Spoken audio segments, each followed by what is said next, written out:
अस्सलामुअलैकुम, मैं मोहम्मद अख्तर तुसां पे यूट्यूब चैनल ट्रैक्टर चक दा आगाज़ बिस्मिल्लाह अंजाम खुदा जने जितना पीर उत्थे खैर थोड़े साइज थ्रेशर लगने की आ गए 2003 मॉडल शफकत अलंदी टोटल जनवन थ्रेशर है। बिल्कुल कम नवा थिया खड़ा है, जाल बिल्कुल जीरो है।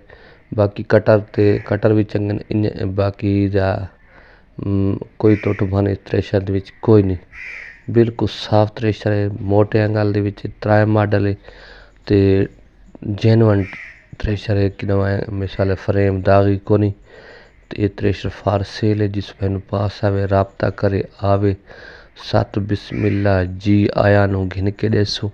कीमत बिल्कुल मुनासिब है। थ्रेशर फार सेल है 2003 मॉडल शफकत कंपनी सरगोदा। ये उतों की थ्रेशर बड़ी गई है, जिस मैनू पास आवे मैंने राबता करे आ वने घिंदे सा। बाकी कंडीशन तुसा देख सकते वे, लुक मुकम्मल देख सकते वे।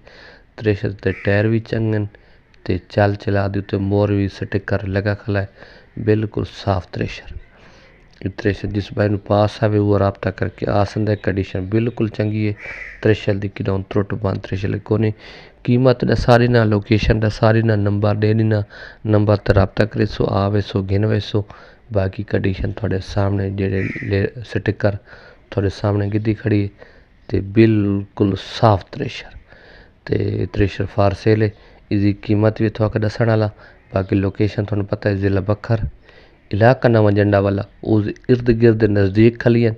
बाकी देख सकते कम सारा छुरियां दा नवा थिया खला, सारा कम नवा है। थ्रेशर दा किडों टुट भन कोनी, किडों गली गुली कोनी। बाकी थ्रेशर दी कीमत की गल कराएं तो कीमत इसकी तकरीबन मालिक जी मंगते पैन वो 5.5 लाख रुपया मंगते। मौके ते कमी पेशी किराया खर्चा वादा घाटा छुट वैसी। बाकी ये कंडीशन थोड़े सामने 2005 मॉडल दी थ्रेशर बिल्कुल साफ है। ते बाकी शफकत आलंदी है कंपनी दी है। ते जिस भाई नू पास आवे वो राबता करे आ वने घिन वने, बिल्कुल साफ थ्रेशर थोड़ा लिखेंदे पे।